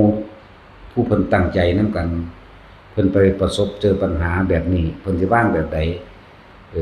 บางทีเพิ่นได้ยินคำที่เฮาว่าเฮ็ดแบบนี้แหมเฮ็ดแบบนี้แหมบางทีเพิ่นก็จับเอาประสบการณ์เฮาวะหลวงพ่อนั่นว่าจังซั่นเพิ่นเฮ็ดคือเพิ่นก็น่าก็ได้นั่นแหละเว้าหยังขึ้นอวดโลดโอ้ยอวดโคตรพ่อโคตรแม่มึงบ่อวดบ่ว่าสิด่ากันเลยเนาะบักสติใหญ่มึงสิสติสัมปชัญโนวินโยส่ำใดก็นี่ตราบใดที่มึงยังนอนเฝ้าหูหีเมียมึงอยู่บักหามึงนี่กูเริ่มบอกภาษาไทยได้จักหน่อยแล้วกูย้านผู้ฟังบ่เข้าใจกูเลยโตนนะว่าบ่แม่นบอกแต่หลักการอานาปานสติกายเวทนาจิตธรรมสติปัฏฐานที่เกิดอะไรขึ้นเข้าลมต้องมีสติอย่างนั้นมีสติอย่างนี้เอาเถอะนะมึงสิสติสำใดเวลามึงเข้าไปน่ะฝนตกฟ้าร้องลมพายุมาอยู่ผู้เดียวบัดนี้เอ้าสิไปพึ่งไผนั่นแหละของจริงเลยล่ะคิดหาไผก็มีไผป้องกันตนเองได้อุ้ยอันพุทธเจ้าเพิ่นบอกว่าตนเป็นที่พึ่งของตนน่ะอุ้ยทำไมมันจริงคักบาดนี้คิดหาผู้ใดอีกความย่านบาดบังกันข้ามของกลัวสยดสยองก็บ่หายไปเว้ยกลุ่มใส่ลมนั่นตัวนี้กลุ่มอยู่กับลมหายใจนี่อย่าไปมามันดับปึ๊บปูนบ่าย3พุ่นถึงเมื่อก็มีบาดนี้นั่งเข้าหม้ออยู่หั่นน่ะนั่งย่อๆเด้ ฝนตกอันนี้ฝนตกลมมันเป็นพลานหินมันโดยความคิดสิไปนั่งบังใต้ก้นไม้ใหญ่ก็บ่ได้ย่านฟ้าผ่าเลยออกมาอยู่กลางพลานหินแน่ก็มีต้นไม้อยู่ดอกมองแว่ๆมันก็เลย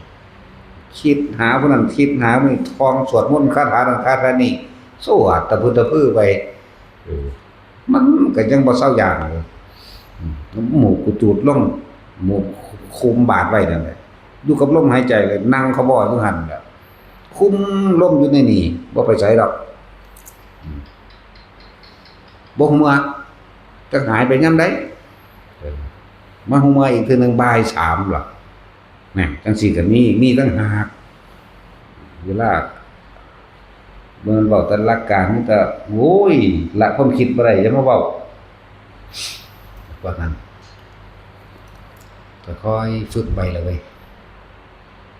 ว่าอยู่ยังก็ลืมอีกแล้วนี่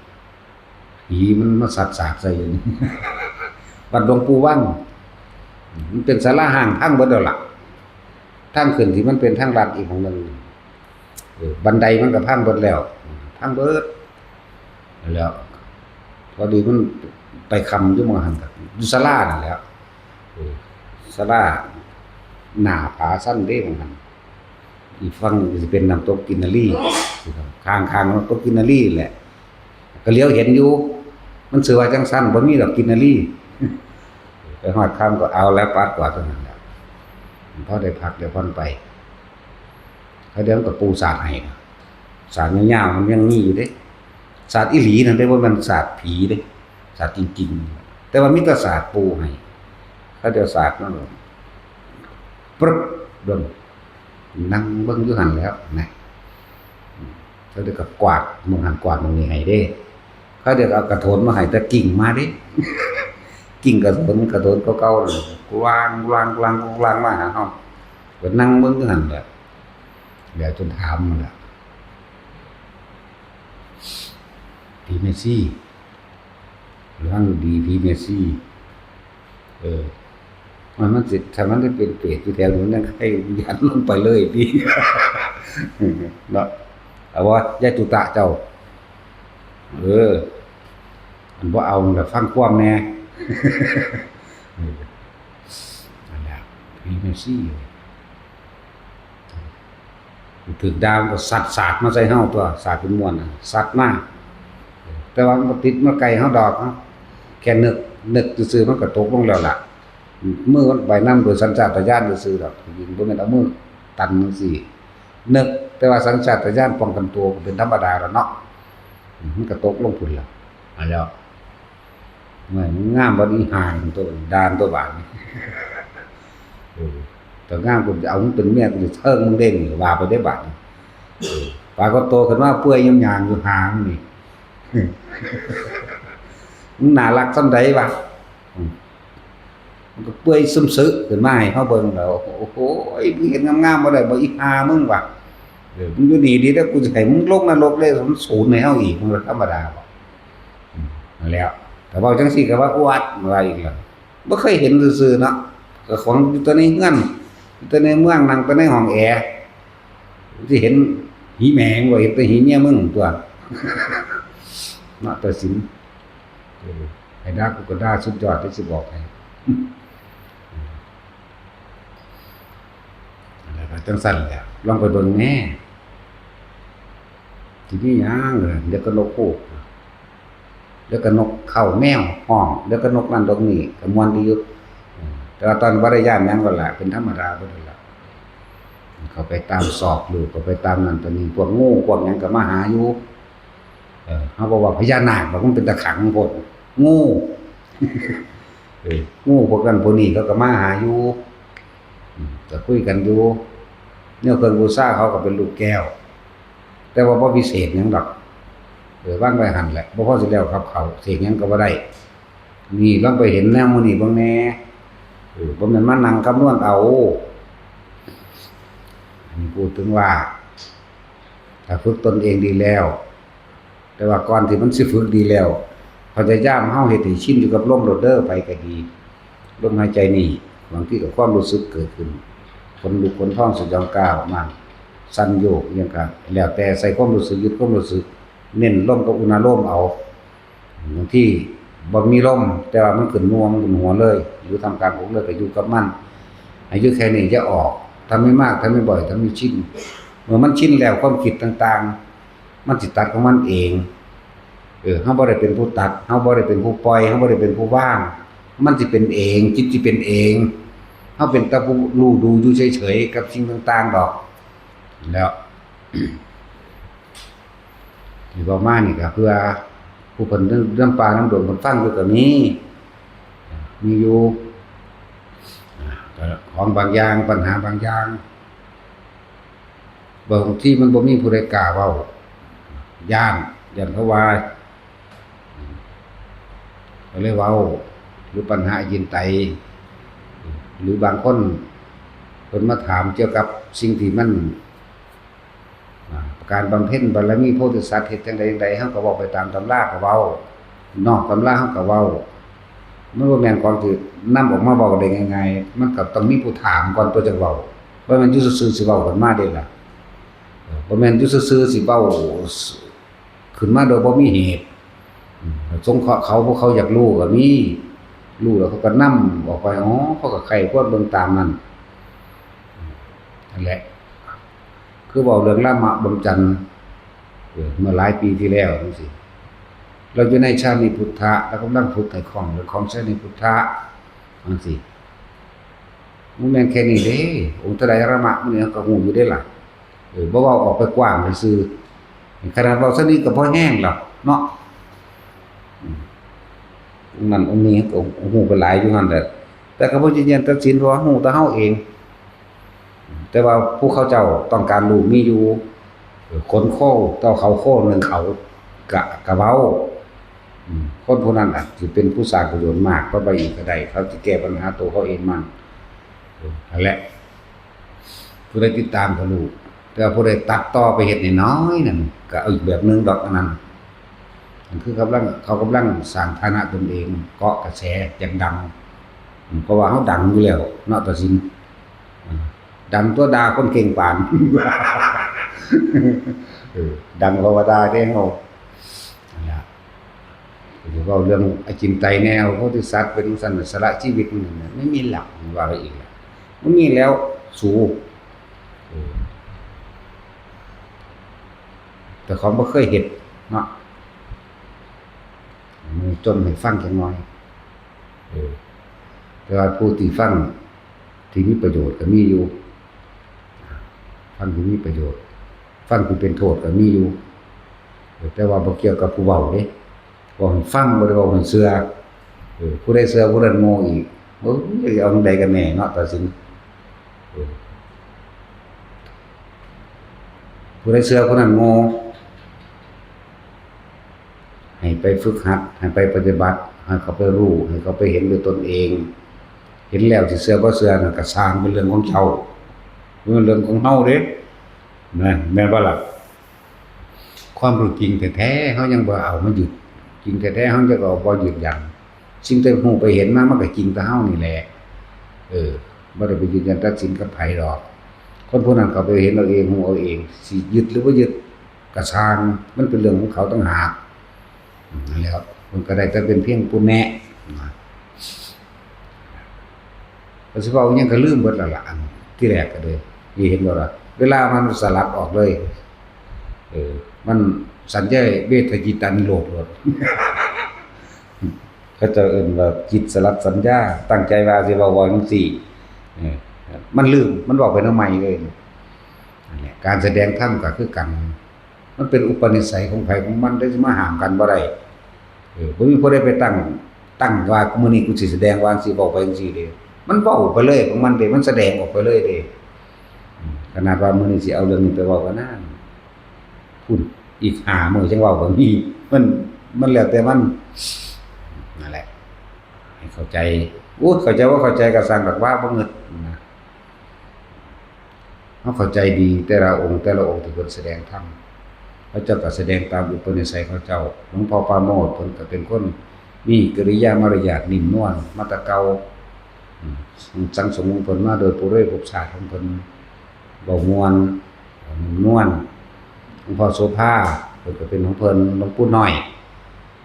ยานนาวโรวัดห้วยลิ้นกระนวนขอนแก่นเพิ่นก็เป็นของเพิ่นมาแบบนั้นหลวงตาสินทรัพย์เพิ่นก็เป็นของเพิ่นแบบนั้นเรียกว่าสังสมอุปนิสัยของไผของมันบ่แม่นว่าสิมันเหมือนกันนั่นแหละหลวงพ่ออินทวายเพิ่นก็เว้าม่วนเป็นคนสุขุมเรียบร้อยกิริยาสวยงามน่าเคารพนับถือก็ไปพื้นที่เนาะจะมาที่อันนี้ดาแมงก็ได้อันนี้คนจังว่ากูบ่แม่นพระดีก็บ่แม่นพระอีกมันอย่างงี้ดอกอีหยังเขาว่าถ้ารู้ขนาดนั้นแล้วมึงรู้ตัวเองไหมว่าตายแล้วมึงจะไปไหนเฮาก็บ่ตอบดอกแต่เฮาสิตอบอยู่นี่กูก็ไม่รู้เหมือนกันเพราะกูยังไม่ได้ตาย กูไม่รู้เพราะกูยังไม่ตายตายแล้วมึงก็ต้องตามไปถามกูบางทีเนาะมันจากหัวเด้โอ้ยคือสิจากสนะคักเนาะโอ้ยจากสะใจคักหลายก็มาขาเอาซะสูสุสิเก่งซำใดแล้วดิจากสนะหลายมันสุก็มาขาเอาแต่จากไอ้คนก็ลบก็ถือสู้กับลักกิเลสให้เขาเอาเนาะแต่จริงนั้นว่าอยากหัวว่าไปคุ้มผู้อื่นสิว่าจังซั่นจะเว้าแบบนี้ตามแต่ความคิดถึงจักษณะบ่มาขาเอาก็เงิดหลายเว้ยศึกษาธรรมมาจังได๋ยังบ่ศึกษาคุ้มผู้อื่นกูก็เงิดนั่นแล้วบักหำมั่งบักนั่นมั่งก็สิแม่นตัวกูหรือเป็นผู้หญิงแหมกูบักหีแหมเนาะตัดสินนั่นแหละจากสนะก็มาขาเอาสนะแน่นอนแหละเพราะกูก็บ่ได้อยู่ปานนั้นกูบ่เคยมีอายุยืนหลาย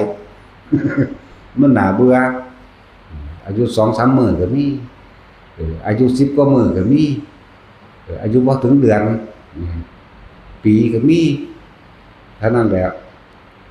นี่มันยืนคักแล้วเด้คันเข้าต้องผ่านศพตัดสินไปก่อนได้เนาะตัดสินนั่นบ่โอ้หลับเอาอยู่เดือนเลยนะฉลาดอยู่ตัวนึงจังไผสิรักษาไปกันแน่ดอกแค่มาเว้าว่าเรื่องรักษาหลวงพ่อความจริงจักไผดอกรักษาไผพวกรถบ่มีเบรกก็ขี่2มื้อ3มื้อมันคือเป็นหยังบุเนาะบัดเอาไปซ่อมแล้วหลวงพ่อเบรกแน่จักไผสิรักษาไผกันแน่รถพยากรณ์ขี่รถล้อไปหลุดออกอีกโอ้ยแต่แล้วเป็นห่วงหลวงพ่อรักษาหลวงพ่อก็เลยจักไผรักษาไผกันแน่ขี่รถลอยรถจอดปึ๊บล้อปุกลงจังซี่โอ้ยจักเป็นแนวใดกันแน่พวกนี้หลายแบบหลายอย่างก็ดอกเวลาเกิดจังขึ้นแล้วพาไผแน่เกิดนั่นไผรักษาไผกันแน่ตัวนี้เนาะเห็นบ่หามีดบ่เห็นก็เอิ้นกูขายผักบ่ได้ก็เอิ้นกูรถชนกันก็เอิ้นกูสารพัดอันนั้นว่าสิมารักษาหลวงพ่อก็ไปรักษาไปกันแน่นั่นแหละจริงๆมันแม่นเฮารักษาดอกกำลังจิตเจ้าของเองเด้อแล้วแม่นหลวงพ่อรักษาจิตมันร่วมเข้ามาเป็นหนึ่งเป็นวิตกวิจารปิติสุขเอกตานั่นคืออำนาจฌานที่1วิตกมาถึงคิดถึงหลวงพ่อมันเลยร่วมเข้ามาอยู่นี่มันบ่คิดถึงผู้อื่นเลยร่วมจิตเป็นหนึ่งแล้วมันรอดแคล้วคลาดคนลุกคนพองสยองเก่าขึ้นดอกแม่ก็เป็นฌานที่1แบบนั่นแหละเจ้าของต้องรักษาเจ้าของเองเพียงแค่ปฐมฌานนี่นะแค่เฮาละหรืออันนี้เป็นแค่คำบอกว่าแค่เฮาละข้ามนิวรณ์เพียงตัวเดียวให้มันได้เถิดนะเดี๋ยวมันสิพัฒนาของมันไปเองนิวรณ์5นั่นแหละคำว่านิวรณ์ตัวเดียวในหมวดเดียวนั่นแหละการข้ามนิวรณ์บ่แม่นการคิดแต่ว่าเป็นการมีสติอยู่กับลมหายใจเข้าออกกับมีอาการปิติอันใดหนึ่งเกิดขึ้นที่บอกว่าอุณาโลมเด้ออุณาโลมเด้อแค่นี้แล้วมันสิพัฒนาของมันไปเองดอกขอให้เรารักษารู้ลมหายใจ ดูความรู้สึกในกายอันอาการปิตินี่แหละแค่นี้เฮ็ดไปเรื่อยเฮ็ดไปเรื่อยมันจั่งสิพัฒนาของมันไปเรื่อยเองเป็นชั้นที่2เป็นที่3เป็นที่4ถามมีผู้นิสัยต่อไป5 6 7 8ไปเป็นสมาบัติ8ไปแล้วมื้อนี้เฮ็ดไปเถอะกับของเล่นต่างๆที่ให้ฝึกจิตที่ให้ฝึกกำลังจิตกำลังสมาธิเพื่อให้เกิดพลังจิตตานุภาพในตนเองเฮ็ดไปเถอะเฮ็ดจังได๋ก็สร้างมันเป็นการทรงอารมณ์อันเป็นกุศลรักษาความคิดที่อยู่ในกุศลรักษาความคิดที่ไม่ออกไปทำร้ายเบียดเบียนผู้ใดผู้หนึ่งให้เสียชีวิตและทรัพย์สินเริ่มว่าทรงอารมณ์เป็นกุศลทรงฌานจะเริ่มฌานแต่ว่าฌานบ่เข้าใจคักเลยต้องว่าจังซี่ล่ะนั่นแหละเอ้าสวัสดีครับ